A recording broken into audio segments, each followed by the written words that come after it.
L'Alliance des Assemblées de Dieu de l'Afrique a un nouveau président. La cérémonie solennelle de passation de service a eu lieu ce mardi 1er août dans les locaux du Conseil général des Assemblées de Dieu du Burkina Faso. Après 4 ans passés à la tête de l'ADA, le révérend Dr Diakouti Mitré du Togo et son secrétaire se réjouissent de ce qui a été fait et de ce qui sera fait par la nouvelle équipe qui savait être des personnes déjà aguerries du domaine. L'alliance que nous avons voulu et qu'on venait de suivre, nous l'avons dirigée pendant 4 ans et nous avons vu la croissance des églises en Afrique.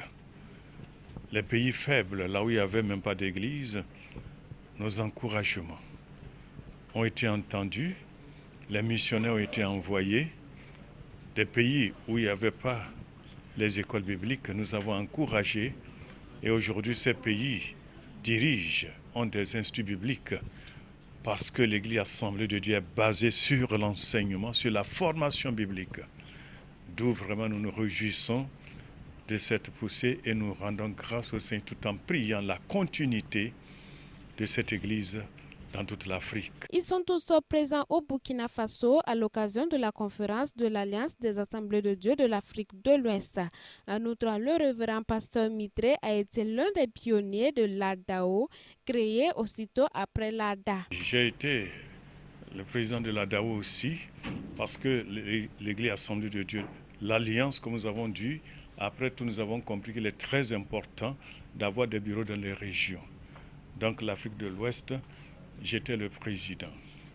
Et c'est de là que je peux vous affirmer toujours que si vous voyez aujourd'hui dans les continents, et surtout l'Afrique de l'Ouest, il y avait des pays où il n'y avait pas des églises.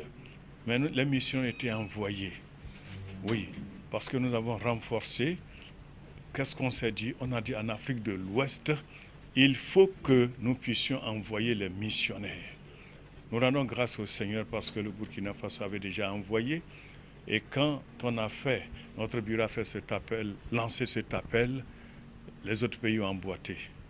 Et ils ont envoyé des missionnaires dans tous les pays de l'Afrique de l'Ouest. Et nous rendons grâce au Seigneur aujourd'hui. Dans chaque pays, il y a des instituts bibliques. Dans chaque pays, il y a des missionnaires. Et pour le tout nouveau président de l'ADA, c'est une joie pour lui de remplacer celui qu'il secondait auparavant au sein de cette alliance.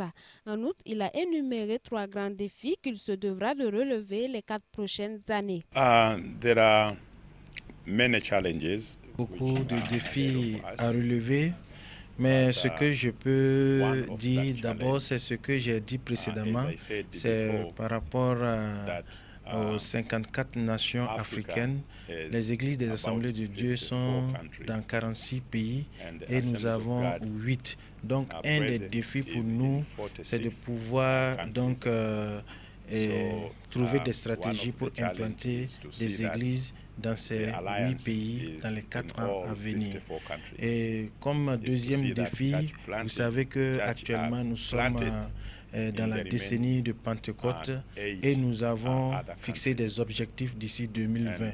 Et ma prière est que nous puissions travailler afin que toutes les nations puissent jouer leur partition afin que nous puissions atteindre nos objectifs d'ici 2020. Le troisième défi qu'il y a actuellement au niveau de l'Afrique, notre communauté compte à peu près 20 millions de membres. Et notre objectif, c'est que d'ici 2020, nous puissions atteindre les 25 millions de membres au niveau de l'Afrique. So these are some of the challenges which I believe are ahead of us. Sous le regard du Dieu vivant, ils se sont échangés les procès-verbaux de cette passation de charge. En outre, ils entendent se soutenir les uns les autres afin de renforcer l'évangile de Christ en Afrique, mais surtout d'implanter des églises dans les 8 nations africaines où les assemblées de Dieu sont encore absentes. Notons que cette alliance a vu le jour en 1988 au Malawi. Le révérend Dr Michel Ouedraogo du Burkina Faso est le vice-président.